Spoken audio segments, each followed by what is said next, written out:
Garden मधून येताना मला हा माठ सापडला आणि मला माहिती की तू आता खूप चांगलं ट्रान्सफॉर्मेशन करू शकते.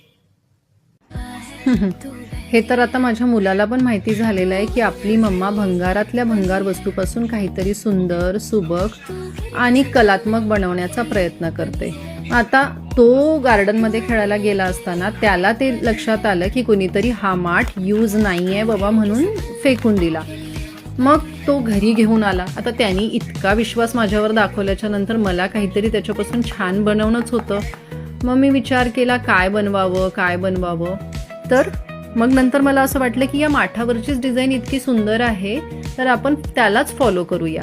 मग काही नाही, व्हाईट सिमेंट घेतलं, त्याच्यामध्ये फेविकॉल मिक्स केला आणि पाणी मिक्स केलं आणि 2 ते 4 ड्रॉप ऑइलचे मिक्स केले आणि बस जस्ट ती डिझाईन फॉलो करत गेले.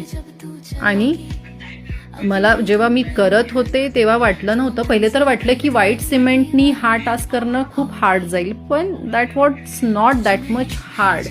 खूप इझिली आणि खूप लवकर हे झालं असं मला वाटलं. आणि असा काहीतरी त्याचा लूक आला होता.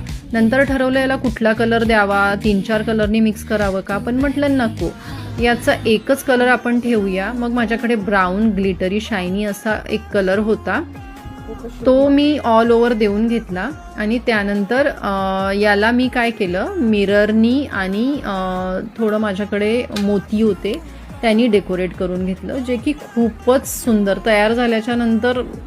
बिफोर जेव्हा मी करत होते तेव्हा मला वाटलं नव्हतं एवढं सुंदर दिसेल, पण तयार झाल्याच्या नंतर हे फार सुंदर दिसत होतं. म्हणजे एकदम असं अँटिक जुन्या काळातलं काहीतरी असं वाटत होतं आणि मला स्वतःलाच खूप आवडलं. मग म्हटलं याच्यामध्ये झाड वगैरे नाही लावूया यावेळेस, काहीतरी वेगळं करायचं म्हणून मग माझ्याकडे हे फाउंटेन होतं, ते मी त्याच्यावर ठेवून स्टार्ट केलं. So this is how it looks now. Comment me, is it really good और सो.